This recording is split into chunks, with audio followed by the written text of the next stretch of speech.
pessoal, me permitam mais uma discussão com vocês, e essa a gente não sabe se vai eh, parar de pé ou não, mas de qualquer modo ela está posta, porque vem de uma medida provisória de número 881, adotada no dia 30 de abril de 2019, e foi uma medida provisória que pegou a todos de surpresa, alegando-se que ela estimulava a liberdade econômica, mantinha a liberdade econômica e, de certa maneira, ela promoveu alterações que não foram somente de ordem principiológica, nem tampouco de interpretação, mas ela alterou, sem um processo legislativo mais alongado, porque é por meio de medida provisória, a legislações sensíveis, como é o Código Civil, por exemplo.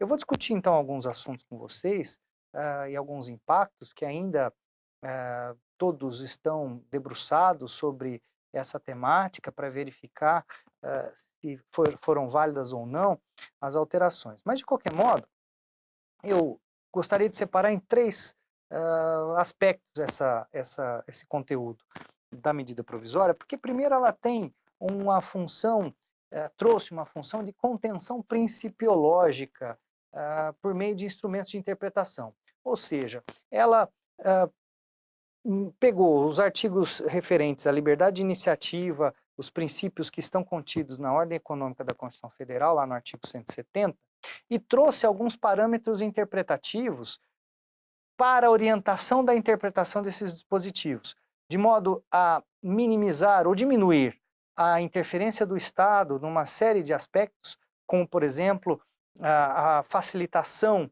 de instrumentos de registro, a diminuição da burocracia e, principalmente, trazendo a presunção de boa-fé dos particulares como um preceito de orientação e de interpretação que a gente identifica nessa medida provisória. Então, um primeiro e grande papel que ela faz é justamente de orientar a interpretação, mas essa orientação de interpretação acaba influenciando desde o direito privado, direito civil, direito comercial, mas passa também para o direito econômico e direito administrativo, influenciando a atuação de agentes públicos no interrelacionamento estatal com os agentes econômicos, né? Então, sem criar barreiras, sem a interpretação de boa-fé em favor dos particulares, sem criar por exemplo, obstáculos regulatórios que inibam a concorrência.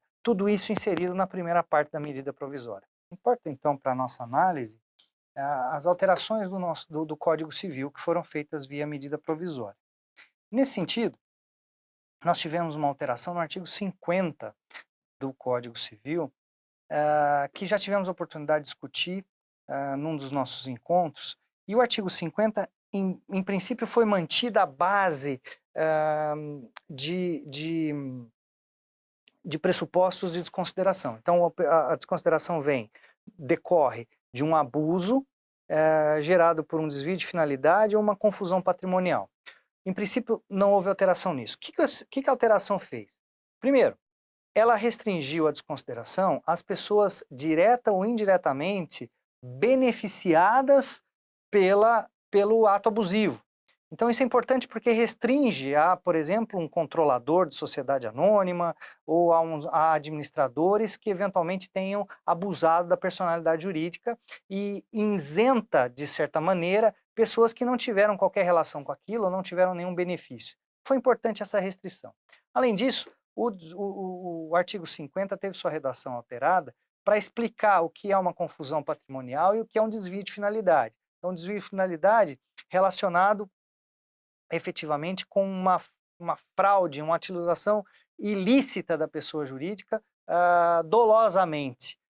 Além disso, a confusão patrimonial foi explicitada como sendo uma indistinção patrimonial. Não é causa, diz a nova redação, de desconsideração da personalidade jurídica, a mera existência de um grupo de sociedades. Então, isso também foi esclarecido pelo artigo 50, agora em sua nova redação. Uma outra novidade importante para o direito comercial diz respeito à adoção agora expressa da sociedade limitada unipessoal, feita via medida provisória, mas agora nós temos essa alternativa, que não revogou a Eireli. Ao contrário, agora conviverão sociedade limitada unipessoal e Eireli, como duas alternativas. Talvez o uso e a prática impliquem na anulação de uma pela outra. Isso nós vamos ver com o tempo. Por outro lado, agora nós temos essa alternativa da sociedade limitada unipessoal, que independe da pluralidade de sócios, independe de capital mínimo, ao contrário do que temos na Eireli.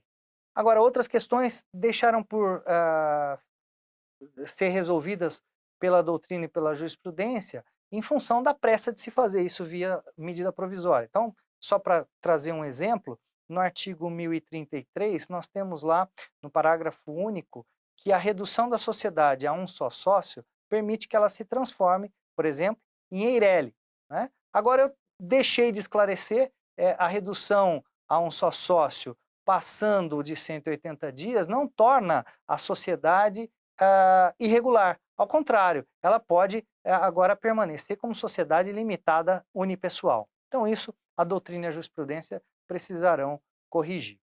Um outro ponto, e para finalizar essa análise rápida e instantânea aqui do que a gente tem da medida provisória, nos artigos 480A e B, que foram inseridos pela medida provisória no Código Civil, houve, de certa maneira, introdução de uma pauta de interpretação relativa à simetria nas relações interesempresariais.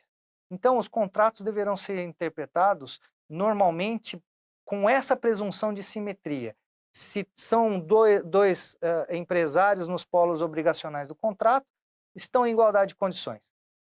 Quis a legislação, ao que parece, evitar a proteção de uma parte em relação à outra, evitar a aplicação de legislações como o Código de Defesa do Consumidor, que trazem, de certa maneira, a tutela de partes em hipossuficiência, uma em relação à outra. Entretanto, mirou-se numa coisa, mas pode ser que acerte outra.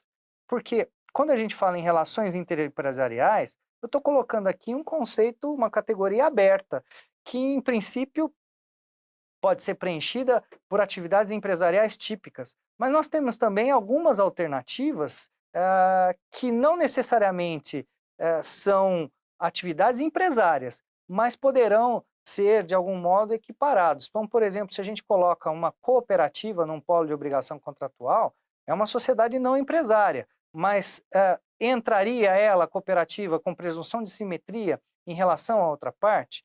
Se eu coloco uma fundação que tem uma atividade econômica, ela será considerada uma atividade empresarial para fins de interpretação de um contrato com essa simetria proposta pela nova redação?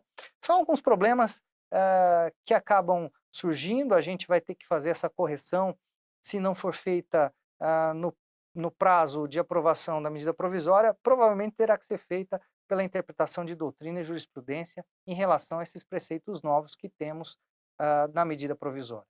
Ela também cuidou da recolocação, ou da adequada colocação, melhor dizendo, dos fundos de investimento, que agora são considerados comunhões com natureza de condomínio, e assim atribui-se a uma natureza específica para esses fundos para dar solução a diversas questões, a diversos questionamentos jurídicos que envolvem esse tipo de empreendimento econômico. São alguns pontos ainda superficiais que devem ser levantados e que eu suscito a dúvida em todos para que possam pensar e auxiliar também na solução das consequências de uma medida provisória dessa natureza. Espero que ajude a todos a se portarem diante dessa nova questão.